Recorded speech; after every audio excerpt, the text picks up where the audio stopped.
Good morning and welcome to our next lesson in the Talk for Writing booklet, Treasure. Yesterday you looked at the story Adventure at Sandy Cove before creating a story map and then looking at the structure and the features of the text. Today we're going to be looking at building suspense. Before we do that, I would like you to retell the story. So use your story map to retell the Adventure at Sandy Cove story. Let's see how much you can remember. So pause the video, give it a go. Excellent. Now you've done that, I want you to think, how else did you manage to remember? If you can't remember it all, look back at the text, read it through again, or listen to the video that I did yesterday in which I read the story. Or there is also the SoundCloud available for you to listen to someone else read it online. Now, were there any sentences that you really enjoyed? Why? Were there any phrases? Was there any part of the story that you enjoyed? Just think to yourself. And don't just go, oh, I like this bit. Think why you liked it. What did the author do to make you like that part? And then finally, this is just a thinking question. How would you feel if you were one of the boys?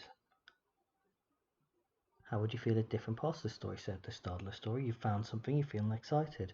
How are you feeling towards the build-up in the main event? How are you feeling at the end? So how would you feel if that was you?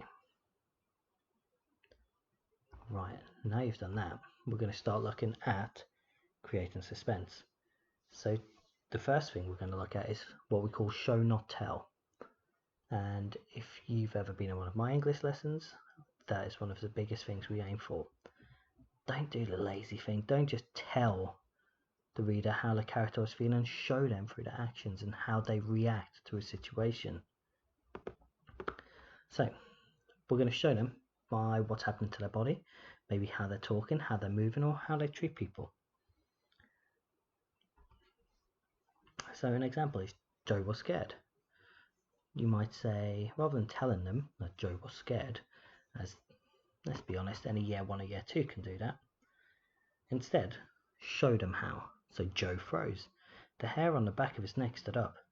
Joe's heart raced. There's 3 sentences there. Short sentences, longer sentences, just a range of sentences to show that Joe was scared without actually saying he was scared. Well, now it's your turn, and in your booklet there's several small simple sentences which tell how a character is feeling, and it's your job to change them and to show how the character is feeling. You might want to think about what's happening to the body, to the voice, to the breathing. Now it'd be really good to get 2 or 3 ideas down under each, because then you have a few sentences for each feeling, each emotion, which you can later put into your writing when we start writing your own story. Now I had a go. Instead of Sarah was sad, I put Sarah's body drooped heavily. Her false smile faded as droplets formed in the corner of her eyes. Then I also thought Sarah's thoughts weighed heavily on her. Tears slowly trickled over her freckled cheeks as she fought for control. Why did it have to happen to her? So there's a couple of ideas of longer pieces of writing which you might use to help you show the reader how the character's feeling rather than tell them.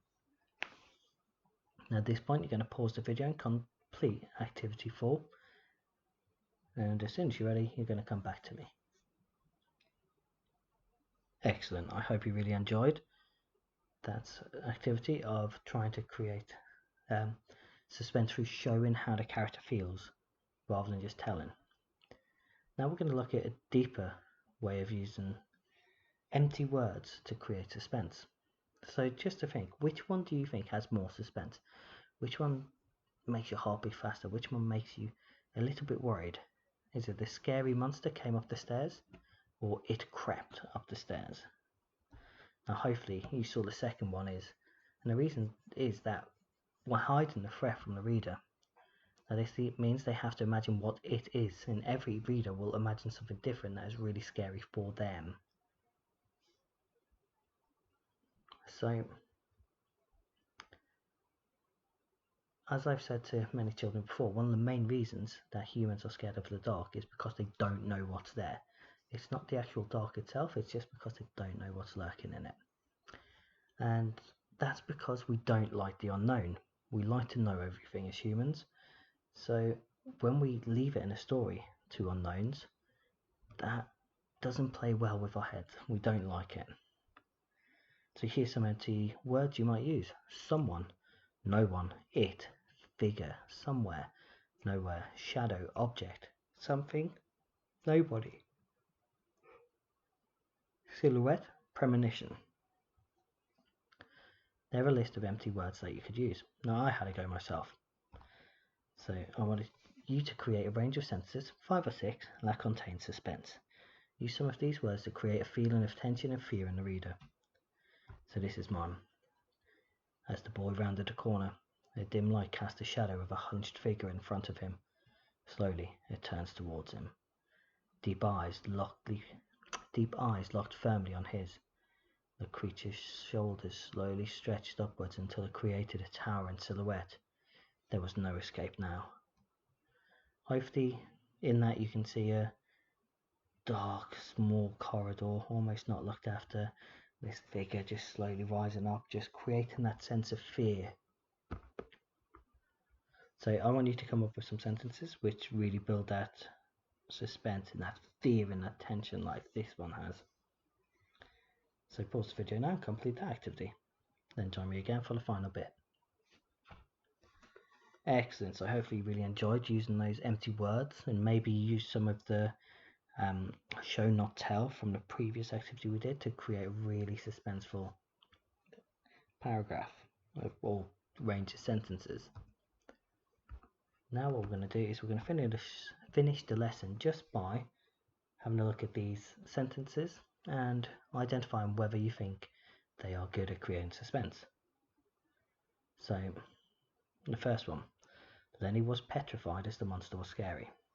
I'm going to tell you this one straight away. No, rubbish. Good for year 1, rubbish for year 6 and year 5.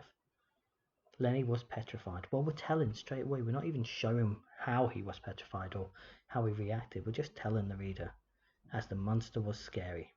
Well, 2 things there. The monster, we've already said the monster. We've said what it is. It's a monster.